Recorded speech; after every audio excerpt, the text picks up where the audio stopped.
Мас айдоочунун айынан дагы бир жол кырсыгы катталып, ал эне баланын өмүрүнө себепкер болду. Авария кечээ эртең мененки саат 9 чамасында Бишкек-Торогар жолунун 41-чакырымында катталган. 37 жаштагы айдоочу 68 жаштагы апасы менен Ауди үлгүсүндөгү унаада ысык көлгө бараткан. Ошол учурда жолдун каршы тилкесине чыга калган Nissan үлгүсүндөгү машина маңдайынан келип сүзүп, автоунаалар бетме-бет кагышкан. Милициядан билдиришкенде эрежени бузган айдоочу мас абалында болгон. Бул боюнча даярдалган тийиштүү экспертизалардын негизинде айдоочу мас абалында экени аныкталды да.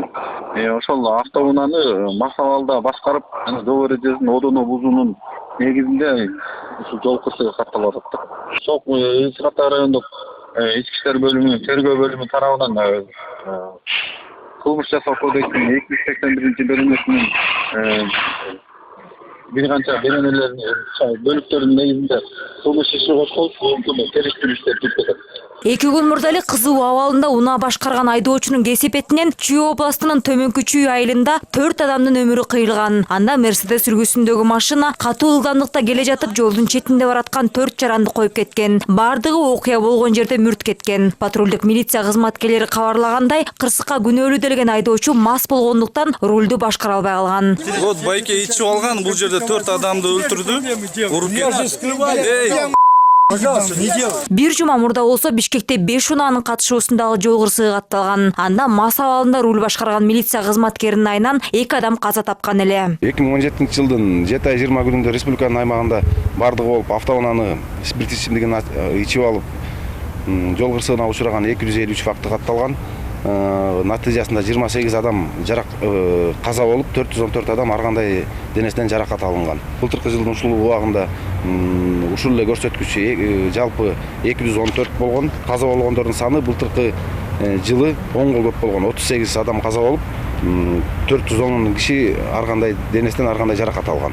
Кыргызстанда өлүм менен коштолгон жол кырсыктары байма-бай катталып, мас абалында унаа айдагандардын кесепетинен көп киши каза болуп кетти. Эми аларга карата жазаны катаалдаштыруу сунушталып жатат. Демилге Ички иштер министрлигине таандык. Документ коомдук талкууга чыгарылды. Учурда кылмыш жаза кодекси боюнча өлүм менен коштолгон жол кырсыгына күнөөлүү болгон айдоочу 10 жылга эркинен ажыратылат. Бирок бул кылмыш анча оор эмес болуп саналат. Андыктан жазага тартууда баш коргоо чарасын жеңилдетүүгө жол ачылып, көбү жоопкерчиликтен кутулуп кеткен учурлар да жок эмес. Ушунда мас машина башкаргандарды оор кылмыштардын катарына кошуу сунушталууда. Мас айдоочуларга, конечно, жаза колдонуш керек. Себеби дегенде канча элдин өмүрү кыйылып атат. Ошону билип туруп эле өткөндө бир аябай катуу штрафта салынып атпады эле. Ошо иштеп атат, ошо закон. Бизде ошо закон иштегенсе ушулар ушундай болбойт эле. Эми водитель болгондон кийин негизи трезвый эле отурган жакшы рөлгө. Анан кийин мас водительдер ар кандай балдар бар. Азыр баягы праволор сатылып, жаш балдар ичип алып айдашып, көп нерсе баягы балдар, жаш балдар правиланы билишпейт, окуй алышкан. Ошолдуктан себептердин баары ошолдуктан болуп атат. Водительдер постоянно мас болуп жолго чыгышат. Или правасы бары дагы, жогу дагы бар.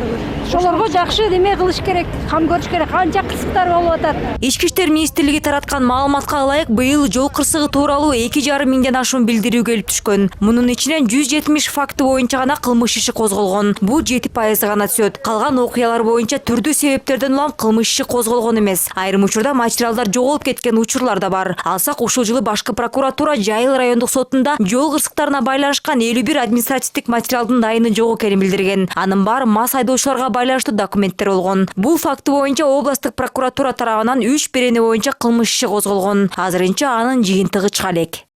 Нурзада Сыдыкбекова, Аскат Ибраимов, НТС.